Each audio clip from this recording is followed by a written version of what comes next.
In today's video, I'm going to teach you how to remove your account from the Microsoft Teams mobile app. Removing an account from this app can be a bit of a process, but don't worry, I'll guide you through it with clear, easy to follow instructions. To begin, the first thing you'll need to do is open the Microsoft Teams app on your mobile device.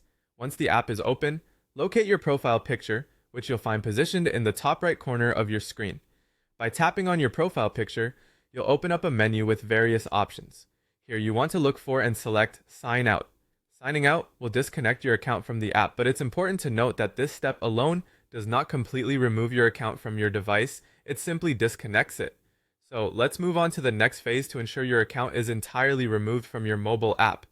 The second step is a bit more involved and will require you to access settings on your PC. You might wonder, why use a PC for this mobile app task?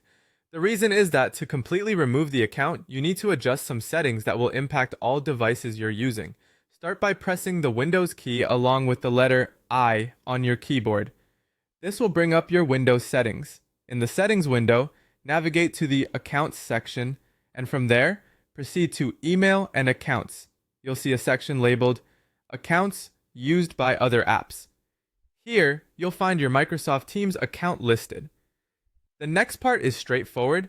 Find your account, select it, and then click on Remove.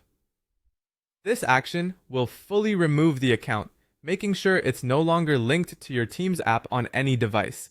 This process ensures not only a better organized account setting, but also helps preserve your privacy, especially if you're no longer using Microsoft Teams for work or other purposes. Also, a tip to consider. Double-check your phone to ensure all your settings and accounts have synchronized properly completing the removal process. This step-by-step